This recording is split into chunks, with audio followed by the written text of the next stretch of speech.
Halo teman-teman, kami dari kelompok 6. Di sini kami akan menjelaskan ringkasan materi topik 3 tentang perancangan dan pengembangan kurikulum.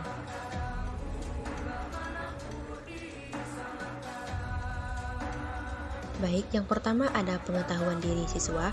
Pengetahuan diri siswa adalah pemahaman yang dimiliki oleh siswa mengenai diri mereka sendiri, termasuk identitas diri, kekuatan dan kelemahan, emosi dan respon, dan gaya belajar.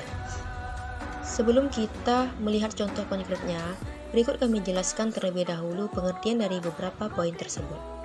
Pertama ada kesadaran metakognitif, di mana kesadaran ini merupakan kemampuan siswa untuk memahami dan mengontrol proses berpikir dan pembelajaran mereka sendiri. Kedua ada memahami gaya pribadi. Memahami gaya pribadi melibatkan pengenalan cara unik mereka dalam belajar, berinteraksi, dan berkomunikasi. Gaya belajar ini meliputi visual, auditori, kinestetik, dan kombinasi dari beberapa jenis. Yang ketiga ada prasangka, di mana prasangka ini merujuk pada kemampuan peserta didik untuk menyadari dan memahami bias yang mungkin mereka miliki baik terhadap diri sendiri maupun orang lain.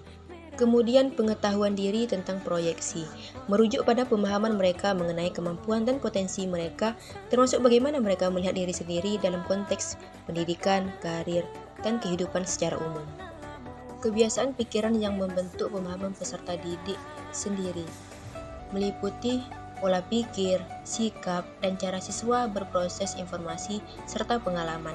Kebiasaan ini dapat mempengaruhi cara mereka belajar, berinteraksi dengan orang lain, dan menghadapi tantangan.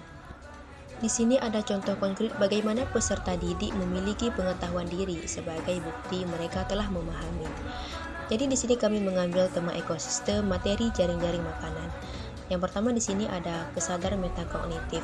Misalnya seorang siswa yang baru saja mempelajari jaring-jaring makanan ekosistem mungkin mulai menyadari perannya sebagai konsumen dalam kehidupan sehari-hari.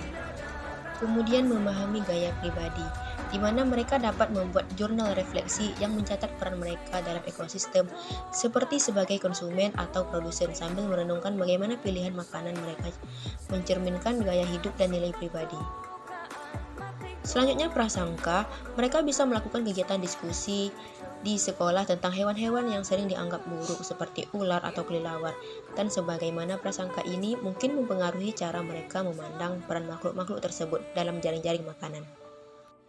Proyeksi, misalnya mereka bisa menyusun laporan yang memprediksi bagaimana pengurangan populasi predator tertentu dapat mempengaruhi jumlah spesies mangsa serta efek domino yang mungkin terjadi dalam jaring-jaring makanan. Dan kebiasaan pikiran membentuk pemahaman peserta didik, misalnya siswa dapat diarahkan untuk mengidentifikasi bias yang mungkin mereka miliki, seperti menganggap spesies tertentu lebih penting daripada yang lain dalam jaring-jaring makanan. Selanjutnya, pengetahuan diri yang mampu menuangkan arti pembelajaran dan pengalaman. Misalnya, siswa dapat menulis esai reflektif yang menggambarkan bagaimana pemahaman mereka tentang interaksi antara spesies memengaruhi pandangan mereka terhadap konservasi lingkungan. Nah, di sini kita bisa melihat contoh soal esai pada materi jaring-jaring makanan. Ada 5 soal, dan ini merupakan soal-soal yang berhubungan dengan jaring-jaring makanan yang telah ditentukan disesuaikan dengan kemampuan siswa. Merupakan petunjuk penilaian soal esai, di mana di sini ada butir pertanyaan, kemudian ada beberapa soal, kemudian ada kriteria penskoran dan nilai akhir. Di sini ada rubrik penilaian, di mana rubrik penilaian ini mencakup pengetahuan dan pemahaman. Terdiri dari soal nomor 1 dan 2, soal nomor 3 dan 4, serta soal nomor 5.